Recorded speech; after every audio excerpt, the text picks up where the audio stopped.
Vous qui avez rencontré des anxieux, des choses, est-ce que la phobie administrative, c'est quelque chose qui existe Et qui se soigne. et qui se soigne? Alors, ça n'existe pas en tout cas sous cette appellation. Nous, dans nos nomenclatures psychiatriques, vous savez, chaque fois qu'on voit quelqu'un à Sainte-Anne, on code pour nos statistiques qui souffre de dépression, de ceci, de cela. Voilà, la phobie administrative, bien évidemment, on n'a jamais vu ça.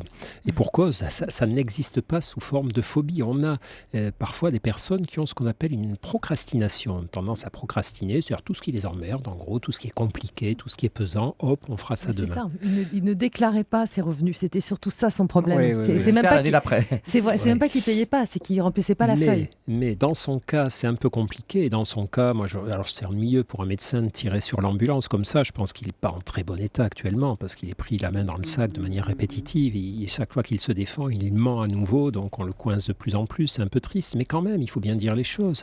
Dans son cas, c'est très clair qu'il tente de faire passer des manquements moraux pour des symptômes médicaux. C'est-à-dire, ce type a quand même un déficit de morale important, à répétition, et il l'habille en symptôme médical pour tenter d'atténuer un peu la dureté du jugement qu'on porte sur lui. Et en réalité, il y a deux solutions. Soit il a vraiment des difficultés, comme on sait que ça existe, à s'engager dans tout ce qui est paperasse, administration, etc.